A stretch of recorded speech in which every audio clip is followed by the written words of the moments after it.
Dear students, welcome you once again to my online class. দেখো আজকে আমরা একটা গুরুত্বপূর্ণ বিষয়ে আলোচনা করতে যাচ্ছি।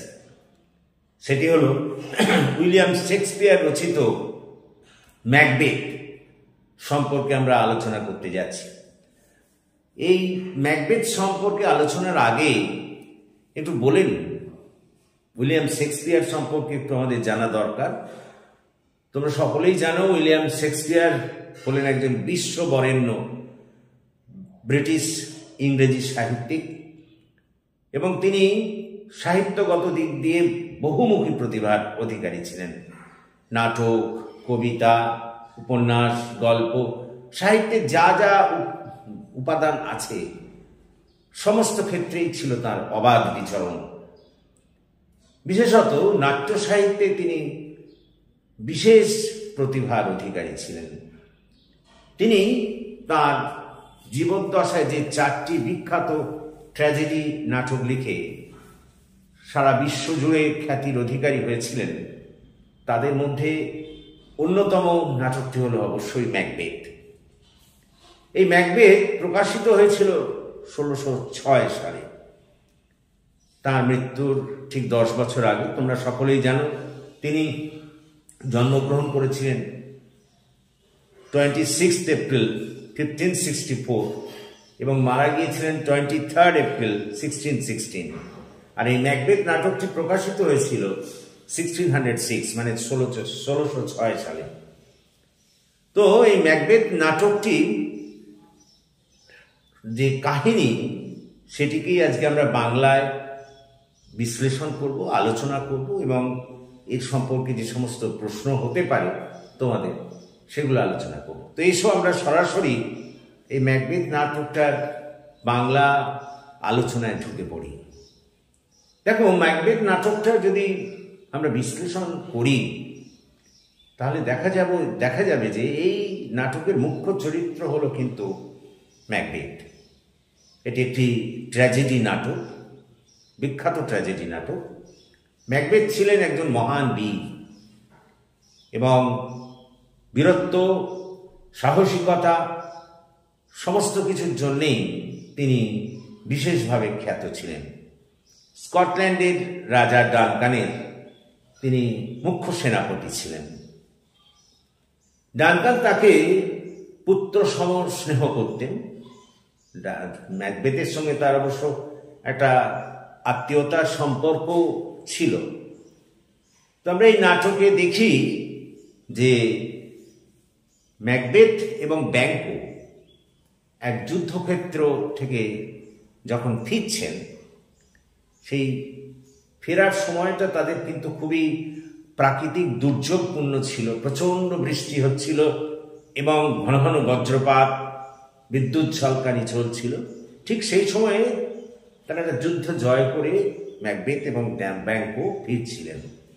তো ফেরার পথে তারা অদ্ভুত দৃশ্য দেখতে পেলেন। দেখলেন 3টি অদ্ভুত ধরনের জীব। অদ্ভুত ধরনের জীব বলতে তাদের দেখতে নারীর মতো, কিন্তু মুশকিল হলো তাদের আবার গোঁফ দাড়ি আছে, অর্থাৎ তাদেরকে ঠিক মানুষ বলেও মনে হয় না। কিন্তু সেই 3জন তারা নারী মূর্তিকে বা ডাইনি মূর্তিকে তারা দেখলেন। তারা তাদের পথ অবরোধ করল। তো এই প্রথম ডাইনিটি ম্যাকবেথকে গ্লেমিসের থেন বলে সম্ভাষণ করল। তো ম্যাকবেথ তাতে কিন্তু খুব হতচকিত হয়ে পড়লেন, কারণ সত্যি সত্যি তিনি গ্লেমিসের থেন, কিন্তু ওই ডাইনি কি করে জানলো সেটা তিনি বুঝতে পারছিলেন না। দ্বিতীয় ডাইনি তাকে কডরের থেন বলেও অভিহিত করলেন এবং তৃতীয় ডাইনি বলে দিলেন যে ভবিষ্যতে তিনি স্কটল্যান্ডের রাজা হবেন। এই 3জন ডাইনি 3টি ভবিষ্যৎবাণী করলেন ম্যাকবেথ সম্পর্কে। ম্যাকবেথের সঙ্গে ব্যাংকো ছিলেন। স্বাভাবিকভাবে ব্যাংকো তার ভবিষ্যৎ জানার জন্য উৎসুক হয়ে উঠলেন এবং ওই ডাইনিদের জিজ্ঞেস করলেন। ডাইনিরা তখন বললেন যে ব্যাংকো কোনোদিনই রাজা হতে পারবেন না, তবে তার পুত্র, তার উত্তরসূরি কিন্তু রাজা হবেন। এই শুনে তারা কিন্তু রাজপ্রাসাদের দিকে এগিয়ে চললেন। আর ঠিক সেই সময় রাজার দূত এসে ম্যাকবেথকে জানালেন যে ডানকান তাকে কটরের ঠেং হিসেবে নিয়োগ করেছেন। অর্থাৎ ওই দ্বিতীয় ডাইনি যে তাকে কটরের ঠেং বলে অভিবাদন করছিলেন, দেখলেন প্রায় সঙ্গে সঙ্গে তার বক্তব্য ফলে গেল। এতে এতে ম্যাকবেথের মধ্যে একখানা সম্ভাবনা দেখা দিল যে তাহলে তৃতীয় ডাইনি যা বলেছে যে তিনি এখানকার রাজা হতে পারেন স্কটল্যান্ডে, তাহলে সেটাও হয়তো সম্ভব হয়ে উঠবে। এই বলে তিনি তার স্ত্রীকে চিঠি লিখে জানালেন যে এরকম দুটো ডাইনির একবার ভবিষ্যৎবাণীর সঙ্গে সঙ্গে মিলে গেছে, তৃতীয় ডাইনিটা তাকে স্কটল্যান্ডের রাজা বলে ভবিষ্যৎবাণী করেছেন। এখন এই ম্যাকবেথের স্ত্রী লেডি ম্যাকবেথ, তিনি ছিলেন অসম্ভব ধরনের উচ্চাকাঙ্ক্ষী ভদ্রমহিলা। যখন তিনি ম্যাকবেথের কাছ থেকে এই চিঠি পেলেন যেখানে ম্যাকবেথ উল্লেখ করেছেন ওই দুটি ডাইনির ভবিষ্যৎবাণী সফল হয়েছে এবং তৃতীয় ডাইনির ভবিষ্যৎবাণী ম্যাকবেথ স্কটল্যান্ডের রাজা হবে, এই কথা লিখে যখন চিঠি দিয়ে জানালেন, তখন লেডি ম্যাকবেথের আকাঙ্ক্ষা বা উচ্চাসা আরও বাড়তে লাগল। তো তিনি ম্যাকবেথকে সরাসরি বললেন যে যতদিন রাজার দুই ছেলে থাকবে ততদিন তো তিনি রাজা হতে পারবেন না। অতএব ম্যাকবেথকে ওই রাজা এবং তার পুত্রদের হত্যা করতে হবে, তবেই কিন্তু সে সিংহাসনের অধিকারী হতে পারে। তিনি প্ররোচিত করতে লাগলেন ম্যাকবেথকে। কিন্তু ম্যাকবেথ প্রথম তার স্ত্রীর কথায় রাজি হতে পারেননি, কারণ রাজাকে তিনি সত্যি সত্যি ভালোবাসতেন, শ্রদ্ধা করতেন। রাজা তার প্রতি যে সমস্ত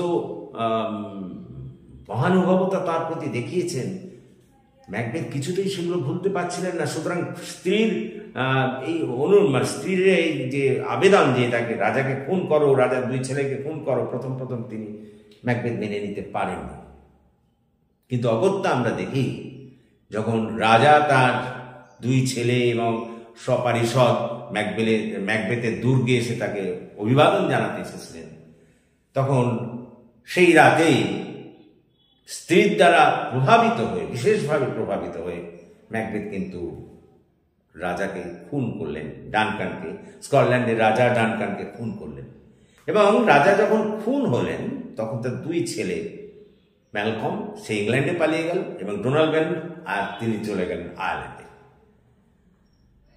এটা কিন্তু ম্যাকবেথ পুত্রদের হত্যা করতে পারলেন না, শুধু রাজাকেই হত্যা করলেন। দেখুন, অর্থাৎ স্কটল্যান্ডের রাজা হওয়ার পথে তার আর কোনো বাধা রইল না। দেশের মানুষরাও তার বীরত্ব সাহসিকতার প্রতি যথেষ্ট শ্রদ্ধাশীল ছিলেন, সুতরাং তিনি রাজা হয়েই গেলেন। কিন্তু ম্যাকবেথের মনে মনে একটা ভয় থাকলো, যেহেতু ডাইনির এটা তো বলেছিল যে ব্যাংকোর পুত্র রাজা হতে পারে পরবর্তীকালে, ফ্লিয়ান্স তার নাম, তাকেও তো সরাতে হবে, নাহলে তো সে রাজা হবে পরে।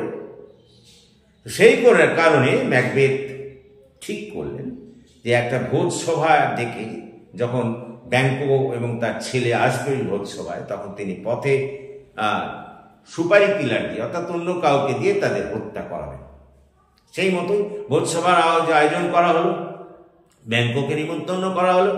ব্যাংকো এবং তার ছেলে আসছিলেন সেই ভোজসভায় যোগ দিতে। তখনই ম্যাকবেথ যাদের ওই সুপারি কিলার যাদের দিয়ে হত্যা করাবেন ঠিক করেছিলেন, তারা ব্যাংকোকে মারতে পারলো, কিন্তু ফ্লিয়ান্স পালিয়ে গেল, ছেলে পালিয়ে গেল, মারতে পারলো না তাকে। ব্যাংকোকে হত্যা করলো কিন্তু ছেলে পালিয়ে গেল, ব্যাংকোর ছেলে। এরপর যখন ভোজসভা চলছে তখন ম্যাকবেথ দেখলেন যে তার আসনে ব্যাংকোর প্রেতাত্মা বসে আছে। তখন তিনি ভীষণ ভয় পেয়ে গেলেন ম্যাকবেথ, এবং সত্যি কথা বলতে কি মানসিক ভারসাম্য হারিয়ে ফেললেন। তো যাই হোক, লেডি ম্যাকবেথ কোনোভাবে সে অবস্থা সামাল দিলেন। এরপর আমরা দেখি এই গল্পে যে ম্যাকবেথ কিছুতেই নিশ্চিন্ত হতে পারছেন না, কারণ ওই যে ফ্লিয়ান্স পালিয়েছে, সে তো ভবিষ্যৎবাণী ছিল যে সে পরবর্তীকালে রাজা হবে, ব্যাংকট ছেলে।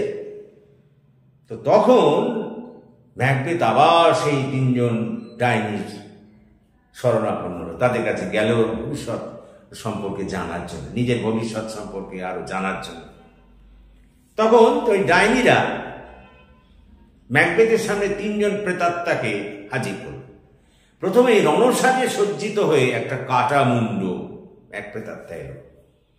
সে ম্যাকবেথকে বলল যে দেখো, তোমাকে 5/10 অর্থাৎ ম্যাকডাফ সম্পর্কে সতর্ক হতে হবে, ও তোমার কিন্তু মৃত্যুর কারণ হয়ে দাঁড়াতে পারে।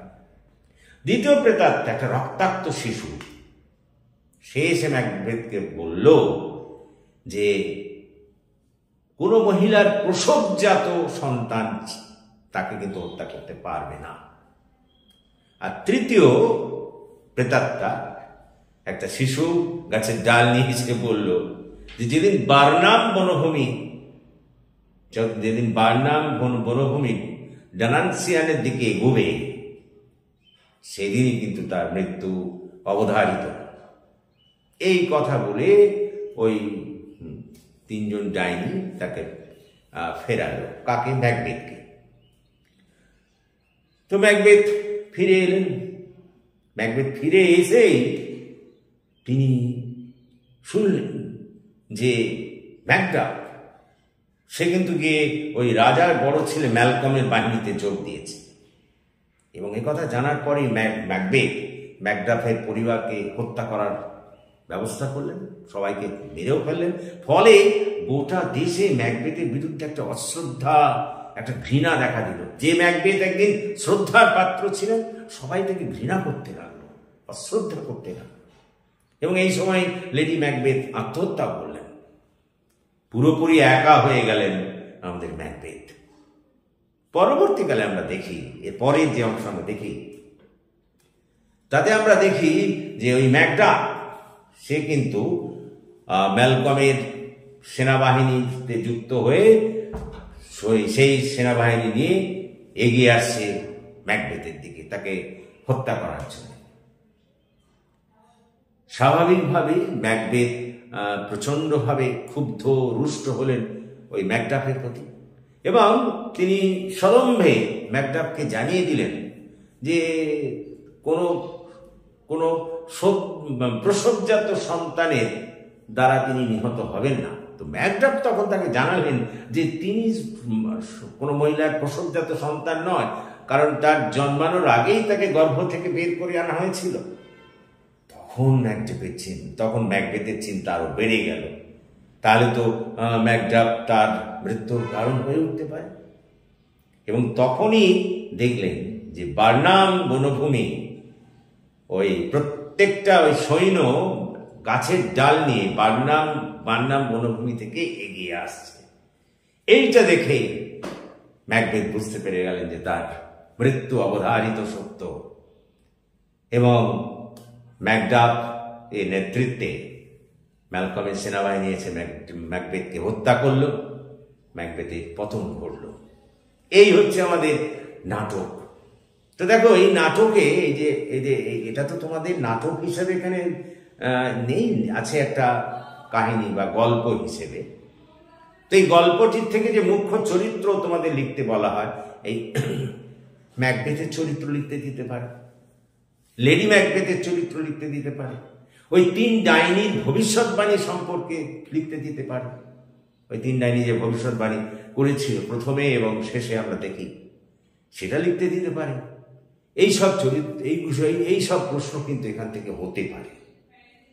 তো আজকে আমরা শুধু এর কাহিনীটা আলোচনা করলাম, পরবর্তীকালে আমরা এর চরিত্র এবং অন্যান্য যেসব প্রশ্ন হয় সেগুলো কিন্তু লেখাবো।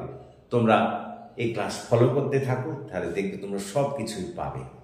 So thank you for watching আর লিসনিং। তোমাদের যদি এই ক্লাস ভালো লাগে তাহলে তোমরা এটাকে শেয়ার করো এবং বন্ধু বান্ধবদের মধ্যে শেয়ার করো, আর আমার এই চ্যানেলটিকে সাবস্ক্রাইব করো। So thank you for watching and listening. Please comment, share and subscribe to my channel.